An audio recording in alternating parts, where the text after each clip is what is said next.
Susuk. Susuk itu adalah energi ya. Iya. Energi itu di dunia itu kalau berangkat dari material Iya. itu hanya ada dua. Yang pertama adalah emas, itu dari logam, dan yang kedua adalah dari intan. Intan, ya. Intan, batu yang sangat keras sekali di dunia. Iya. Dan intan yang paling hebat itu hanya ada di Indonesia. Makanya mulai dari Ratu Elizabeth pertama, itu pada saat Inggris jaya dengan pelayarannya, dia mengirim orang untuk mendapatkan intan kobi yang ternyata yang ternyata adanya di Kalimantan. Makanya Kalimantan itu disebut Pulau Intan. Oh iya, Kalimantan Intan. Ya, makanya disebut Pulau Intan karena memang intan yang pernah ditemukan terbesar di sana. Dan kita juga tahu di Martapura adalah tempatnya intan. Jadi wajar kalau ada intan besar itu ditemukan di Martapura. Nah, susuk itu mula-mula oleh orang-orang adat di Kalimantan sampai ke Permaisuri Sultan dan lain-lain itu menjadi daya tarik utama. Nah, oleh sebab itu mahkota juga ada intannya.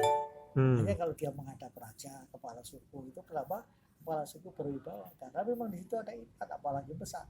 Di mahkota itu? Iya, itu biasanya di mahkota di mana. Makanya sering juga intan itu kalau untuk kepercayaan Hindu yang kita kenal dengan mata ketiga yang adanya di sini. Dan bahkan banyak juga intan yang ditanamkan di sini. Iya. Nah, ada suatu saat tuh patung yang sangat terkenal sekali. Ini ceritanya di India dulu ya. Di India dulu. Di India itu ada patung Wisnu. Siapa yang tidak kenal Wisnu sebagai raja, sebagai dewa yang paling hebat pemelihara dunia ya. Yang dia juga bisa inkarnasi ke Krishna, dia bisa inkarnasi di dunia kepada raja siapapun yang kemudian meminta di dunia. Nah, Wisnu ini menjadi sangat hebat sekali di dalam patung ini karena diberi intan itu di mata ketiganya ini.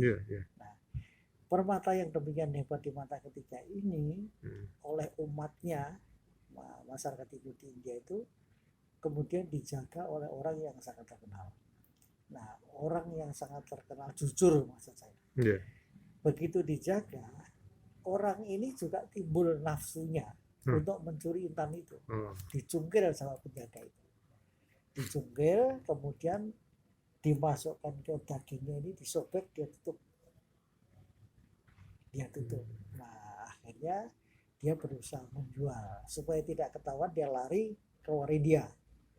Nah, sampai di luar India ini kemudian di mana wilayahnya ke arah Eropa itu dibeli oleh pedagang Israel, oleh orang Israel dibeli. Nah, akhirnya itu sampai ke Inggris juga, dijadikan mahkota Ratu Inggris di sana. Sehingga sangat wajar kalau Ratu Inggris ini memakai mahkota itu, dia sangat berwibawa dan sangat memancarkan cahaya yang luar biasa.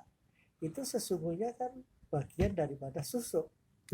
Tanpa kita sadari karena adanya itu. Nah, itu cerita tentang intan yang di sana. Kembali ke Indonesia sekarang. Intan terbesar di dalam literatur yang ada itu namanya intan kobi. Ya, nah intan kobi itu ada di Kalimantan. Nah, pada saat itu yang memiliki intan kobi itu seorang ratu wanita, ya, dari Kalimantan ini. Nah, pada zaman Sultan Agung, di mana Sultan Agung itu meluaskan wilayah sampai ke Mataram, di NTB, sampai ke daerah Sukadana, bahkan sampai ke Kalimantan ini, dia dengar ada intan kobi itu. Nah, karena intan kobi itu dimiliki oleh seorang ratu, maka kemudian ratu itu langsung diangkut juga ke Mataram, dibawa ke Mataram. Nah, oleh si ratu ini kemudian bagaimana menyelamatkan intan itu, walaupun bagaimana saya harus simpan, kalau saya kantongin ketahuan. Nah, kemudian oleh si ratu ini dimasukkan, mohon maaf, kekemaluannya untuk menyelamatkan itu. Nah, sampai si ratu ini oleh Raja Mataram diamankan atau ditawan atau dipenjara di daerah Sleman. Sampai kemudian atas kebaikan hati Raja Mataram itu entah bagaimana akhirnya kembali lagi nih Intan ke sana. Nah, kembali ke Inggris ceritanya. Nah, pada saat Inggris ini mengerti bahwa ternyata ada intan yang lebih besar daripada yang ada di Inggris, adanya di Indonesia, di Nusantara ini, di Katulistiwa yang namanya Kalimantan Barat, mereka mengirim ekspedisi. Nah, dari sini dia masuk mengalahkan raja-raja asli untuk mendapatkan intan kopi ini. Nah, disinilah kemudian menjadi cerita bahwa intan itu memang diambil oleh orang Inggris sekarang di Inggris, dan sekarang menjadi salah satu mahkota dari orang-orang Inggris. Itulah kalau dikaitkan dengan intan, satu energi batu mulia yang ada dari Indonesia, dan batu mulia ini dikenal sekali sebagai intan dan namanya intan kopi. Cerita ini sampai hari ini orang tahu semua di Kalimantan. Itulah yang kemudian kita secara awam para ilmuwan mengatakan susuk. Ya, jadi susuk itu energi supranatural gitu kan. Nah, kalau kemudian ada susu yang ditaruh dimasukkan ke antara daging dan lain-lain, itu adalah cara yang pernah dikerjakan oleh orang Hindu dulu. Orang Hindu? Ya, di mana orang Hindu ini terutama energi supranaturalnya itu terletak pada mata ketiga yang ada di antara dua mata itu, ditempatkan di sini di tanah, sehingga orang itu berwibawa. Sampai hari ini kalau kita lihat gambar-gambar patung-patung dari India, maka masih ada kelihatan bahwa mata ketiga itu sebetulnya permata yang luar biasa. Itu cerita yang pernah saya dengar dan saya lihat dari beberapa buku. Nah, itu intan. Kalau untuk emas belum pernah menemukan. Kalau emas, loh justru itu menjadi tradisi dari permaisuri para Raja Jawa. Jadi Raja Jawa dulu kan ada kesan bersaing, apalagi antara satu selir dengan selir yang lain. Supaya dia dicintai oleh rajanya, maka dia harus berbuat lebih cantik. Karena zaman dulu tidak ada salon, maka mereka larinya pada daya tarik supranatural yang namanya susuk. Seperti itu dikenal dari zaman Majapahit itu. Ada hubungan dengan Sembogo nggak, Pak?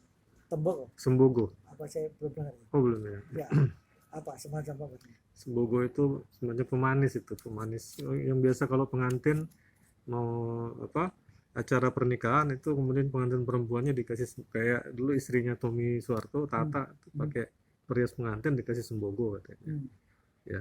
Ya kalau waktu Tata jadi Pak, juru putranya saya. Jadi saya pasti tahu persis bagaimana fotonya saya masih ada. Jadi foto yang beredar di semua mass media itu sebenarnya saya, karena saya sebagai fotografer di Taman Mini yang bisa mendekat. Nah, itu. Jadi kembali ke sembogo tadi dan daya tarik wanita dengan India sebetulnya tetap emas juga. Emas ya? Ya, karena dia logam mulia, dia daya tariknya tinggi sekali. Ada literatur yang membahas tentang ini kecantikan wanita Jawa zaman dulu yang pernah yang mulia tahu? Ya, saya katakan secara vulgar tidak ada. Tidak ada ya. Tetapi secara tersirat ya. Itu sebenarnya ya dua tadi, bahwa mereka seolah-olah mengikuti tradisi Hindu untuk memasang mata ketiga. Tapi tanpa disadari yang dipasang itu adalah susuk juga. Karena dia energi supranatural daripada itu. Tapi saya pernah mendengar, saya tidak tahu dari salah satu permaisuri di daerah Cirebon. Saya tidak tahu kerajaan yang mana, karena di sana ada 4 ya. Itu suatu saat dia merasa tidak nyaman karena merasa mempunyai susuk. Dan pada saat mau wafat, dia gelisah dan minta tolong pada para ahli, para loka yang ada pada jalan itu, untuk bisa mengambil susuk itu. Tapi di antara para ahli susuk yang didatangkan, kemudian mendeteksi, dan pada saat deteksi itu kemudian sesungguhnya si permaisuri ini udah terlalu nyaman dengan susuknya atau dengan supranaturalnya, sehingga tidak perlu diambil. Dia akan larut sendiri menjadi kesatuan dari dirinya walaupun sampai wafat. Jadi saya mendengar langsung dari yang ahli yang pada saat itu minta diambilkan susuknya. Jadi susu itu harus dipandang sebagai yang ilmiah, ilmiah malah. Ya, jangan dipandang sebagai sesuatu yang Ya. sembunyi-sembunyi. Iya, iya, iya. Itu nyata sekali. Coba aja lihat gambar-gambar ratu-ratu Indonesia ya. Iya. Itu pasti di antara dua mata itu ada mata ketiga.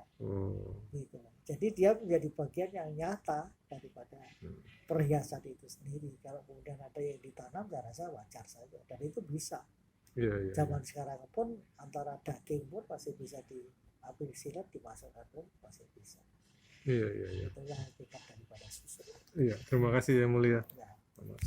Demikian masukannya yang buat saya pribadi, beliau ini adalah sebagai guru kami dalam bidang keparanormalan, karena beliau juga dulu pernah menjabat sebagai ketua umum Forum Komunikasi Paranormal Penyembuh Alternatif Indonesia dan sekarang aktif di Keraton Nusantara atau Yarosutra dan satu lagi apa namanya, Yayasan Keraton Nusantara Yakatra. Nah, demikian.